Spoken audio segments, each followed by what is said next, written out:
Zamfara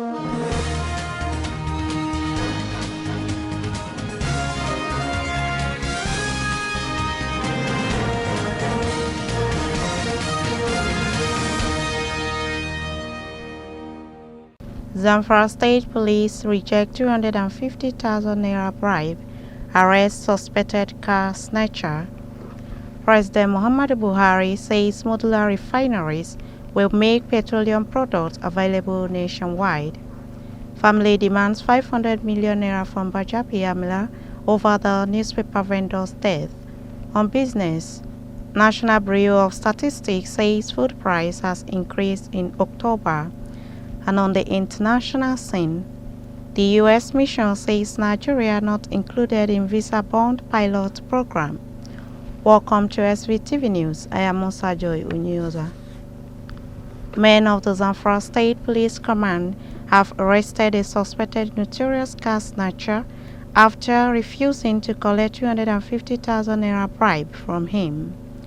The spokesperson for the command, SP Mohammed Shehu, made this known while speaking to journalists at the command headquarters in Gusau on Tuesday. For more on the story, Samira Ibrahim report. SP Shehu Muhammad disclosed that a team of policemen on duty at Tazami village on the Gusau-Zaria route arrested the suspected car snatcher Suraj Ibrahim of Gidandari area of Sokoto.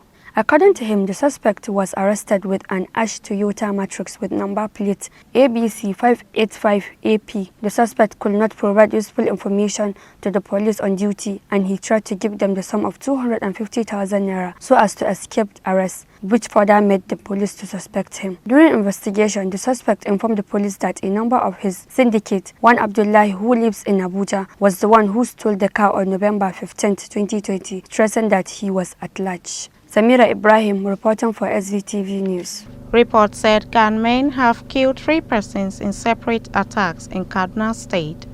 They killed a driver and caused incidents which left many injured on Monday night. The bandits were, however, repelled by security operatives from kidnapping any of the travelers, but they regrouped around 2 a.m. on Tuesday and descended on Megiginya community in Igabiluku government area, killing 2 persons and injuring 2 others. For more on the story, over now to Beauty Abdul Malik. They proceeded along Zaria Frontier Road in Giwa local government in the early hours of Tuesday, where security forces repelled them. Kaduna State Commissioner for Internal Security and Home Affairs, Mr. Samuel Aruwan, who confirmed the 3 attacks in a statement, said many of the bandits escaped into the forest with gunshot wounds. According to him, the Kaduna State government has been informed that troops of the Operation Thunder Strike late Monday night successfully repelled armed bandits on the Kaduna-Abuja road. The armed bandits appeared along the pipeline axis of Kakao General area in an attempt to strike, when troops engaged and repelled them with superior firepower. Many of the bandits escaped into the forest with gunshot wounds, having been denied freedom of action. When troops cleared the road for traffic, it was discovered that a driver was hit by the bandits who were fleeing the location. Also, 2 buses ran into a ditch, resulting in injuries to some passengers who were rushed to the hospital by the security operative. Beauty Abdul Malik reporting for SVTV. President Muhammadu Buhari has said that the establishment of modular refineries in the country will make petroleum products available in the country and eliminate importation. The president spoke at the virtual inauguration of the 5,000 barrels per day Watersmith Modular Refinery in Ibikwe, Imo State, as well as the groundbreaking ceremony for the Phase 2 works to expand the capacity of the refinery to 50,000 barrels per day. For more on this story, Peter Phillips report. President Buhari said the deployment of modular refineries was one of the 4 key elements of his administration's refinery roadmap rolled out in 2018, adding that its implementation will make Nigeria a net exporter of petroleum products. He expressed delight that Walter Smith's refinery in Alhaji Egbema local government area of Imo State was coming on stream within 2 years of the commencement of the roadmap, after many years of granting licenses for the establishment of modular refineries without nothing to show for it. Furthermore, there is increased momentum in the other 3 focus areas under the roadmap, covering the rehabilitation of existing refineries, co-location of new refineries, and construction of greenfield refineries. The realization of refinery roadmap will ultimately lead us to becoming a net exporter of petroleum products, not only to our neighboring countries but to the worldwide market. This modular refinery is the largest commissioned modular refinery in the country. That's the report. Peter Phillips, SVTV News, Gusau. Determined to bolster electricity supply to the nooks and crannies of Kebbi State, Governor Atiku Bagudu has in bringing Kebbi flag off the national mass metering program organized by the Kaduna Electricity Distribution Company.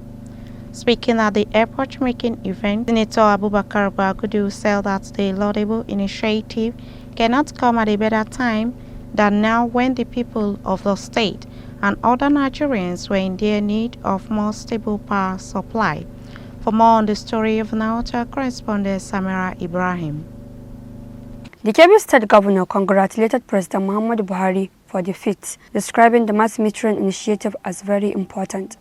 Governor Bagudu also lauded President Muhammadu Buhari for the wonderful initiative, saying that it will solve the lingering problems of dismissal power supply. The governor recalled that he was always overwhelmed with comments and complaints of inadequate power supply, adding such issues always agitate his mind. He said that the privatization done some years ago in the power sector had brought out some teeming problems, even as he noted that some of the problems were being resolved. The governor, however, said that we are yet to know where we want to be. These costs are not discovering money for the electricity they supply, as they only make about 30% collections. With nearly 70% monthly revenues uncollected, the firms cannot provide 24-hour power supply as demanded by the customers because they cannot always meet their expectations to the Gencos. Samira Ibrahim reporting for SVTV News. In a bid to curb the frequent petroleum tanker crashes on the road, the federal government has expressed its intention to ban the importation of articulated trucks older than 10 years. The government has also directed the Federal Road Safety Corps to commence the enforcement of the maximum load capacity of 45,000 liters of petroleum product by trucks. These were part of the resolutions reached by the major oil marketers of Nigeria and the National Association of Road Transport Owners at the renewal workshop held on September 24, which has now been scheduled for implementation during a follow-up meeting held at the Federal Road Safety Corps National Headquarters on Monday in Abuja. The Senate has approved payment of over 148 billion naira promissory note to Bayelsa, Cross River, Ondo, Osun as a refund for projects executed on behalf of the federal government. This followed the adoption of a report by a committee on local and foreign debt led by Senator Odia Clifford at plenary on Tuesday. The federal government had sought the approval of the Senate for issuance of promissory note for a refund on federal project executed by state government. For more on the story, Sumaya Ibrahim reports. The request was contained in a letter addressed to President of the Senate, Dr. Ahmed Lawan, by President Muhammadu Buhari, read at plenary. The Senate had referred the matter to the Committee on Local and Foreign Debt for further legislative input. Senator Odia, while presenting the report of the committee, said the Permanent Secretary, Federal Ministry of Finance, Commissioner of Finance and Work in the 5 states had briefed the committee on details of the project. He said the committee was presented with documents relating to the approvals of the federal government through the Federal Ministry of Works and Housing for the execution of the project, certificate of completion among other documents.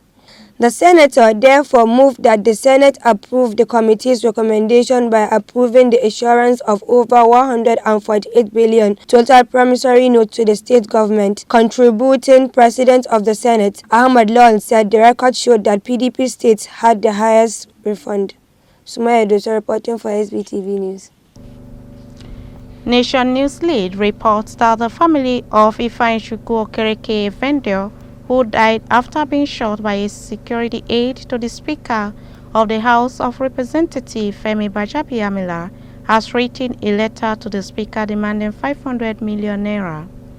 This is according to a letter dated November 23, 2020, signed by the lawyer of the family, Chief Mike Ozehume's son.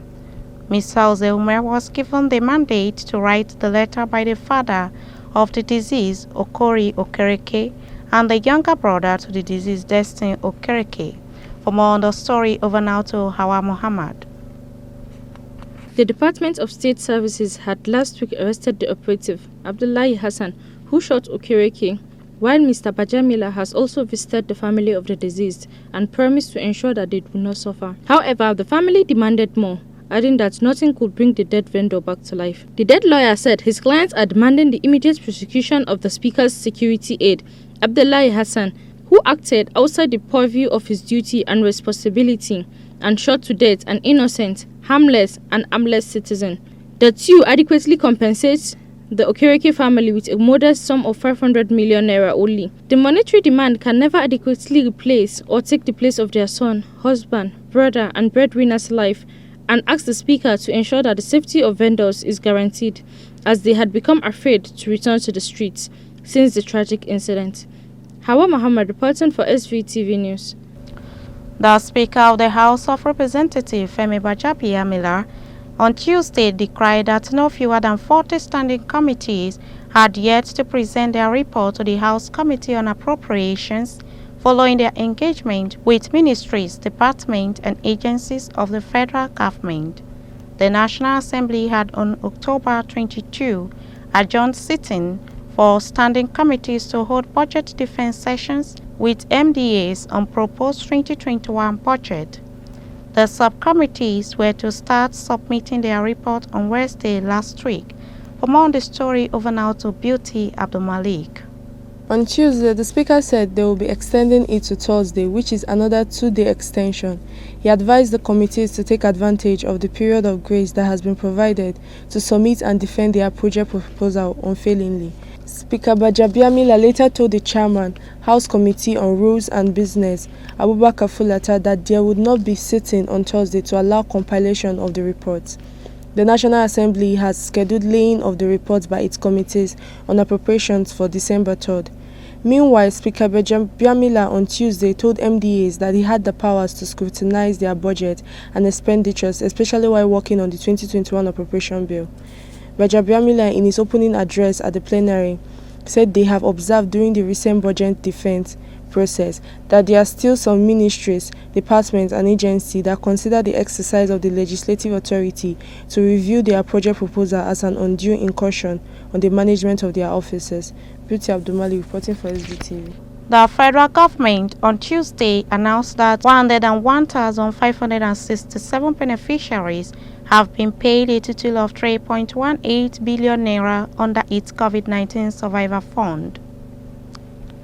Minister of State for Industry, Trade and Investment, Mariam Katagum, who disclosed this in Abuja, also noted that a wide list of beneficiaries, fully verified for disbursement and payment to the approved block of beneficiaries, had commenced. Mrs. Katagum, who is chairperson Steering Committee on Survivor Fund and Guarantee Offtake Schemes, said disbursement in the white list has been approved for a total of 16,253 micro, small and medium enterprises, accounting for a total of 101,567 beneficiaries. The subject of sexual and gender-based violence in all its forms have been recurrent, especially considering the alarming statistics of violence against vulnerable persons recorded in Nigeria, particularly women and girls. The COVID-19 pandemic and its attendant responses by the government to contain the spread of the COVID-19 pandemic, particularly lockdown measures also adopted by other countries worldwide, further exacerbated the already dire situation of sexual and gender-based violence in Nigeria. For more on this story, Shehu Magaji reports.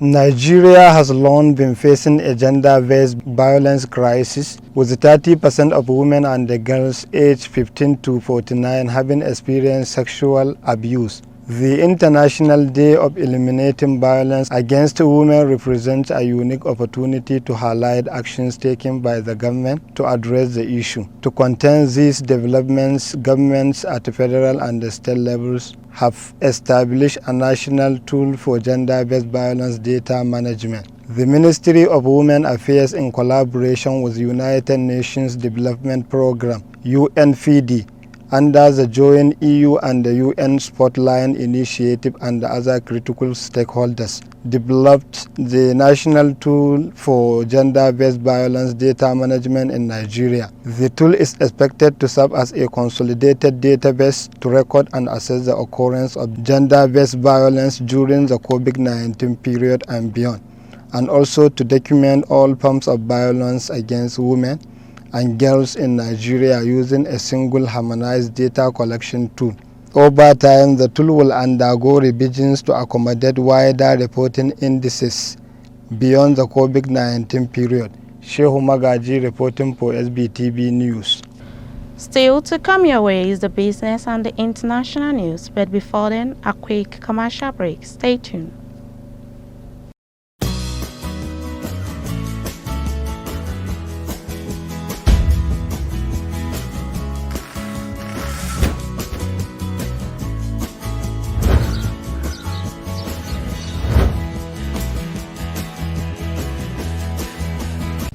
Welcome back. Let me quickly take you to our business desk for the business update.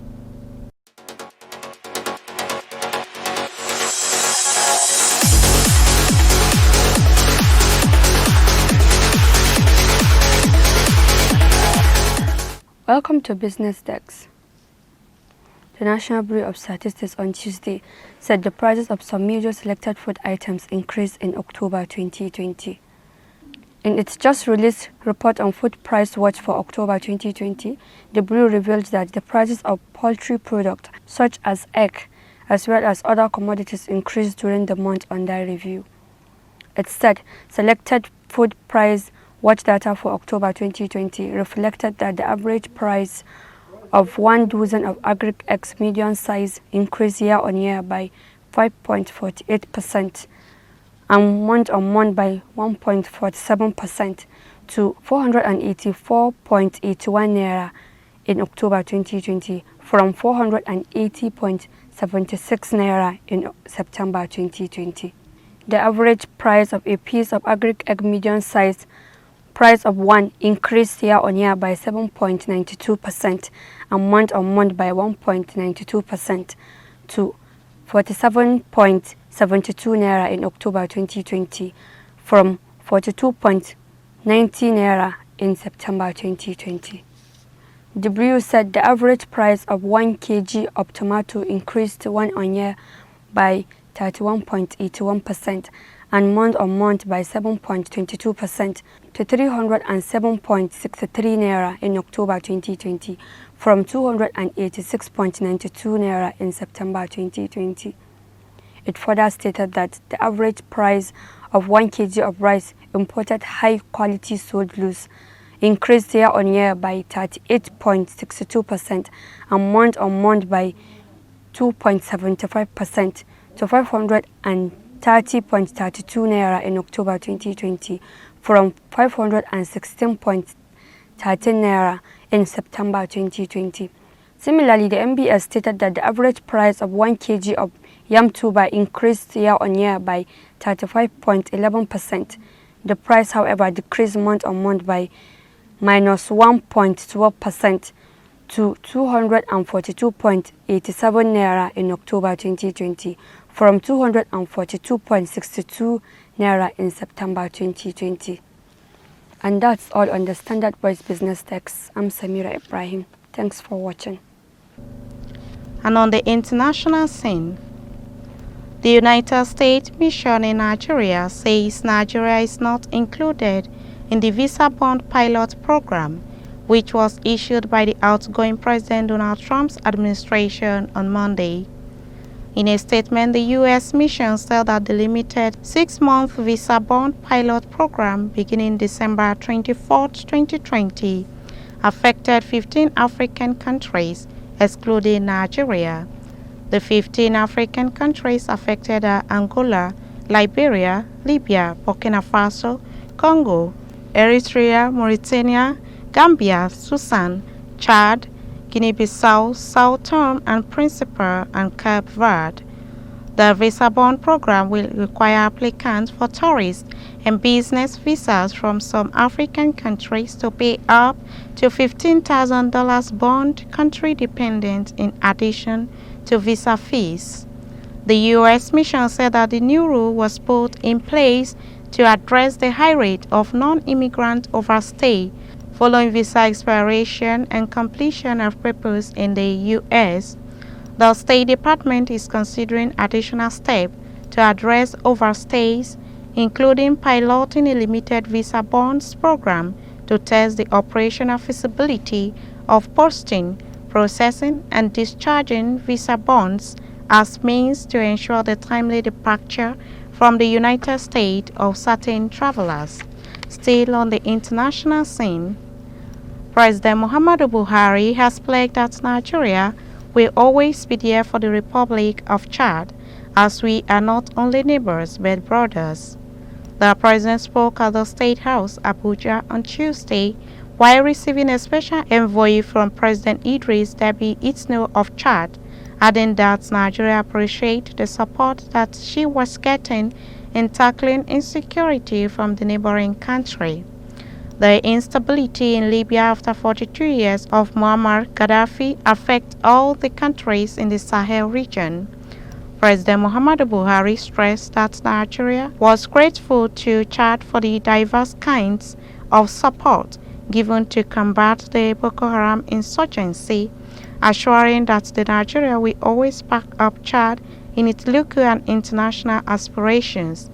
Still on the international scene, Lieutenant Colonel retired Momodu Tadja, who was born in 1938, was a Nigerian politician who served as a president from 1999 to 2010 when he was overthrown in a military coup d'etat. While serving as president of Niger, he was also chairman of the Economic Community of West African States from 2005 to 2007.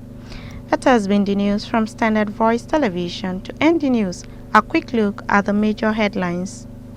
Zamfara State Police reject 250,000 naira bribe, arrest suspected car snatcher. President Muhammadu Buhari says modular refineries will make petroleum products available nationwide. Family demands 500 million naira from Bajabiamila over the newspaper vendor's death. On business, National Bureau of Statistics says food price has increased in October. And on the international scene, the U.S. mission says Nigeria not included in visa bond pilot program. That's the news. On behalf of the production crew and head of News and Current Affairs Department, Alhaji Ibrahim Garabatunau, I still remain Musa Joy Unyoda. Thanks for watching and stay tuned.